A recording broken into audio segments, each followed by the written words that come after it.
Hello बच्चों, let's read the question. The question says alkynes exhibits. तो आपसे पूछ रहा है कि इनमें से एल्काइंस क्या क्या एग्जिबिट करता है। चेन आइसोमेरिज्म करता है, पोजीशन आइसोमेरिज्म करता है, कि फंक्शन आइसोमेरिज्म करता है, फिर all of these.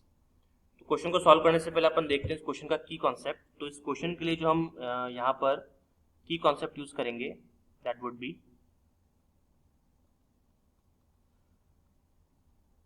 Isomerism in alkynes. ठीक है, तो थोड़ा सा पहले अपन आइसोमेरिज्म देख लेते हैं क्या होता है, उसके बाद इस क्वेश्चन को सॉल्व करने की कोशिश करेंगे। सबसे पहले चीज तो जब भी हम बात करें आइसोमेरिज्म की,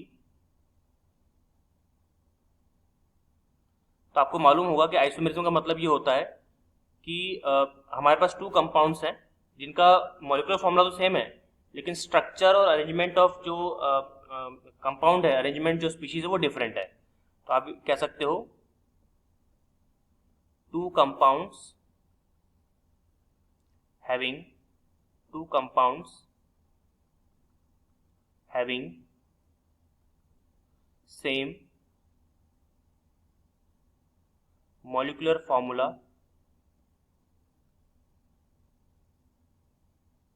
but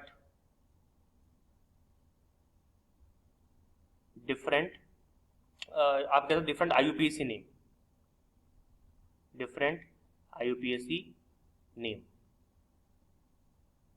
कॉल्ड आइसोमर्स। क्या बोलेंगे उसको? आइसोमर्स बोलेंगे। और जो पूरा फिनोमेना है इसको हम क्या बोलेंगे? आइसोमेरिज्म। अब आपको पता है कि आइसोमेरिज्म के अंदर वैसे दो पार्ट होते हैं, एक होता है स्ट्रक्चरल और एक होता है इसके अंदर आपका स्टीरियो। स्ट्रक्चरल आइसोमेरिज्म और स्टीरियो आइसोमेरिज्म। स्ट्रक्चर आइसोमेरिज्म के अंदर जो डिफरेंस आता है, मॉलिक्यूलर फॉर्मूला इसमें भी सेम रहता है क्योंकि उसके पार्ट है ये, तो मॉलिक्यूलर फॉर्मूला इसमें सेम रहेगा, लेकिन जो डिफरेंस आएगा वो स्ट्रक्चर में आएगा। मतलब कंपाउंड्स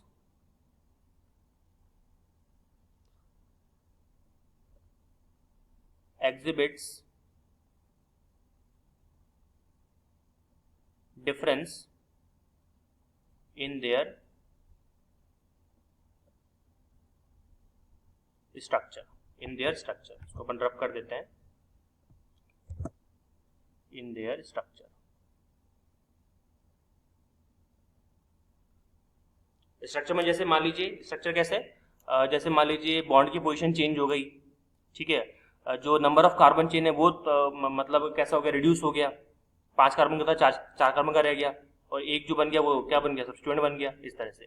और स्टीरियो के अंदर क्या होता है? स्टीरियो के अंदर होता है spatial arrangement, different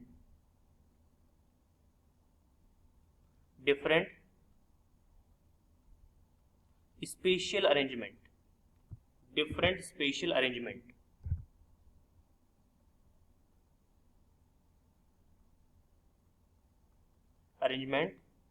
of groups और स्पीशीज। ठीक है, तो ये हमारा जो हमारी बात चल रही थी आइसोमेरिज्म के बारे में, तो थोड़ा सा हमने आइसोमेरिज्म को देख लिया। अब हमको स्पेशली किसकी बात करनी है? हमको स्पेशली यहाँ पे बात करनी है एल्काइंस की, कि एल्काइंस के केस के अंदर क्या होता है। तो अगर हम एल्काइंस की बात कर रहे हैं तो एल्काइंस कौन कौन से आइसोमेरिज्म शो करते हैं, तो हम एल्काइंस के केस में पढ़ेंगे केवल स्ट्रक्चरल के बारे में, स्ट्रक्चरल आइसोमेरिज्म के बारे में, जो कि कौन कौन से शो करता है ये। एक तो ये शो करता है चेन, एक ही शो करता है पोजिशनल, और एक ही शो करता है आपका फंक्शनल। ठीक है, तो केवल अपन बात नहीं करेंगे, अपन एग्जांपल के साथ को समझेंगे। तो पहले मैं बात करता हूं चेन आइसोमेरिज्म की। तो फर्स्ट जो हम यहाँ पे केस देख रहे हैं वो भी एल्काइन के लिए, वो कौन सा है? Chain isomerism. Chain isomerism. और चेन आइसोमेरिज्म को एक्सप्लेन करने के लिए मैं जो यहाँ पे एग्जांपल ले रहा हूं वो ले रहा हूं पेंट-टू-आइन का एग्जाम्पल, पेंट-टू-आइन। तो अगर मैं स्ट्रक्चर आपको बना के दिखाऊं पेंट-टू-आइन का, तो पेंट-टू-आइन कुछ इस तरह से होता है दिखने में। 2 3 4 5, ठीक है, 5 कार्बन हो गए, इसलिए पेंट हो जाएगा। और आइन का मतलब हो गया 2 आइन का मतलब हो गया यहाँ पे इस तरह से ट्रिपल बॉन्ड, राइट। अब ये आपका पेंट 2 आइन है, इसका जो आइसोमर होगा दूसरा वाला कौन सा होगा, दूसरा वाला इसके अंदर आपका हो जाएगा, देखिए मैं इसको ड्रॉ करता हूँ, इसमें एक कार्बन पर रिड्यूस कर देते हैं, तो 1 2 3 4 हो गए, और यहाँ पे इसको लगा देते हैं, और यहाँ पे लगा देते हैं अपन CH3, ये बन गया। देखो इसका चेन आइसोमेरिज्म। चेन आइसोमेरिज्म के अंदर क्या होता है, चेन रिड्यूस हो जाती है, आपको पता ही है ना। चेन आइसोमेरिज्म के अंदर जो प्रिंसिपल चेन है वो रिड्यूस हो जाती है, तो हमारे पास चेन आइसोमेरिज्म के अंदर जो प्रिंसिपल कंपाउंड था हमारे पास में, दैट इज पेंट 2 आइन, और पेंट 2 आइन से क्या हो गया, ये ब्यूटाइन हो गया। इसका पूरा नाम क्या है, UPSC name, that is 3 methyl आपका ब्यूट 1 आइन, ब्यूट 1 आइन। तो देखिए दोनों चेन आइसोमर्स में, पहले वाले में 5 कार्बन की और दूसरे वाले में 4 कार्बन की। सिमिलरली सेकंड एग्जांपल देखते हैं। इसका मतलब क्या हुआ, इसका मतलब ये हुआ कि एल्काइंस आपके चेन आइसोमर शो करते हैं, इसमें कोई डाउट नहीं है। सेकंड अपन बात करते हैं किसकी, अपन बात करते हैं पोजिशनल आइसोमर्स की, पोजिशनल आइसोमेरिज्म की। और पोजिशनल आइसोमेरिज्म को समझाने के लिए मैं जो एग्जांपल यहाँ पे ले रहा हूँ दैट इज पेंट 1 आइन। एग्जांपल मैं लूंगा यहाँ पे पेंट 1 आइन, जिसको आप 1 पेंटाइन भी बोल सकते हो, कोई दिक्कत वाली ऐसी बात नहीं है। स्ट्रक्चर अगर मैं ड्रॉ करूं तो 5 है, तो 2 3 4 और 5 इस तरह से, और 1 का मतलब हो गया यहाँ पे लगाना है आपको, दिस इज पेंट 1 आइन। पोजीशनल का मतलब क्या हो गया, केवल ट्रिपल बॉन्ड की पोजीशन में चेंज होगा। तो यहाँ पे ट्रिपल बॉन्ड फर्स्ट पोजीशन से अटैच्ड है, तो दूसरे वाले में क्या कर दोगे, सेकंड से अटैच कर दो यार, क्या दिक्कत है, मतलब। लेकिन number of carbon chain reduce नहीं करना है, चेन में कोई चेंज मत कर देना, वरना वो चेन हो जाएगा, चेन आइसोमेरिज्म हो जाएगा। तो इसको आप यहाँ लगा दो, ये क्या बन जाएगा आपका पेंट 2 आइन।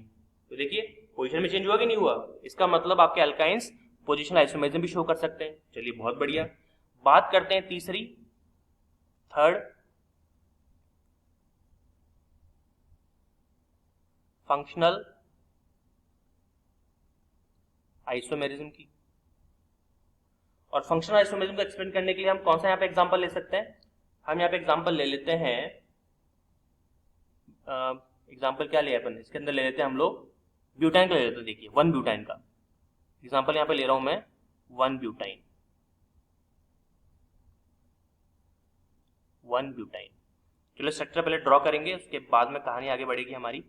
तो 1 ब्यूटाइन का मतलब हो गया 2 3 4, और 1 का मतलब हो गया जी इस तरह से, दिस इज योर 1 ब्यूटाइन, जिसको आप ब्यूट 1 आइन भी लिख सकते हो, ऐसे कोई दिक्कत वाली बात नहीं है, 1 ब्यूटाइन। अब फंक्शन का मतलब हो गया कि मुझे को यहाँ पे कोई एक कंपाउंड ऐसा बनाना है जिसके साथ ये फंक्शनल ग्रुप के रेस्पेक्ट में मैच करे। तो देखिए, तो इसको मैं क्या लिख देता हूँ, इसको मैं इस तरह से लिख सकता हूँ। अगला कंपाउंड जो होगा इसके अंदर आपका ये हो सकता है, देखिए इसका नाम क्या होगा, इसका नाम हो जाएगा 1,3 ब्यूटा डाइईन, 1,3 ब्यूटा डाइईन, ठीक है। तो 1 ब्यूटाइन और 1,3 ब्यूटा डाइईन दोनों जो एक दूसरे का फंक्शन आइसोमर्स है। अगर आप यहाँ पे चेक करें तो मॉलिक्यूलर फॉर्मूला भी सेम होगा, और इसका जो ड्यू है वो भी सेम होगा। ड्यू मतलब डिग्री ऑफ अनसैचुरेशन, इसको मैं लिख देता हूँ पूरा, इसको पूरा अगर हम लिखेंगे तो यहाँ पे लिख देता हूँ मैं, चलिए, तो डिग्री ऑफ अनसैचुरेशन कितना है इसके अर्थ में, 2, राइट। तो इसका मतलब है कि आपका जो एल्काइन है वो फंक्शनल भी शो कर सकता है। इसका मतलब क्या हुआ, क्या आंसर आ जाएगा हमारा, बिल्कुल आ जाएगा। क्या पूछ रहा है कि एल्काइन एग्जिबिट्स, तो चेन भी करता है, पोजीशन भी करता है, फंक्शन भी करता है, मतलब D should be your right answer. तो फाइनल आंसर क्या हो गया इसके अंदर आपका, option number D. Hope you understood well, all the very best.